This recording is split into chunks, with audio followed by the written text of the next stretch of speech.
नमस्कार,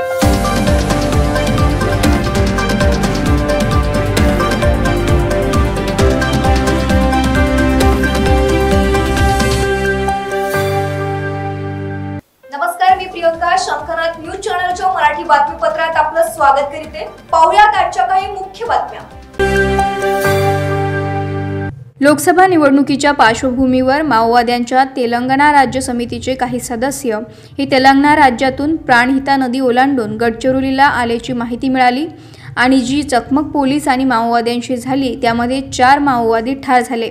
मोठ्या प्रमाणावर शस्त्रसाठा जप्त करण्यात आला. नेमके हे ऑपरेशन कसे घडले या संदर्भात जिल्हा पोलीस अधीक्षक निलोत्पल यांनी पत्रकार परिषदेत माहिती दिली. विशेष पोलीस महानिरीक्षक श्री संदीप पाटील सर, माननीय पोलीस उपमहानिरीक्षक गडचिरोली परिक्षेत्र Shri Ankit Goyal sir, DIG ops CRPF Shri Jagdish Meena sir आणि इतर जे आमचे पूर्ण टीम आहे त्यांनी खूप शौर्याचे कामगिरी करून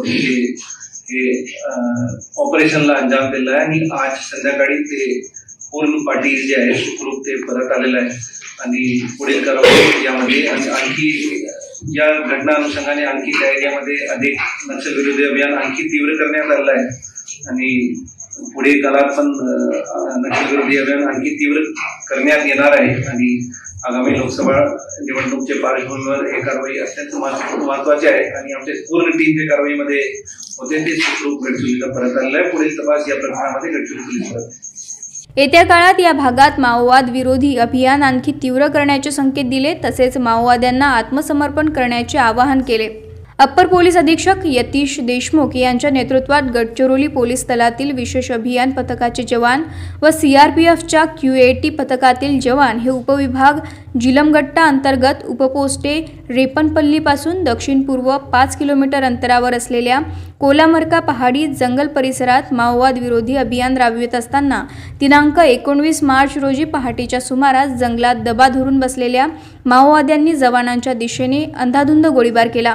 त्यावेळी पोलिसांनी माओवाद्यांना त्यांच्या हातातील शस्त्र खाली ठेवून शरण येण्याबाबत आवाहन केले असता माओवाद्यांनी शरण न येता पोलिसांवर आणखी जोरदार हल्ला चढवला. त्यावेळी जवानांनी संरक्षणासाठी माओवाद्यांच्या दिशेने गोळीबार केला. पोलिसांचा वाढता दबाव पाहून माओवाद्यांनी घनदाट जंगलाचा फायदा घेत घटनास्थळावरून पळ काढला. तर हे होतं आजचं बातमीपत्र. पुन्हा भेटूयात पुढील बातमीपत्रात. तोवर बघत राहा शंखनाथ आवाज सत्याचा. नमस्कार.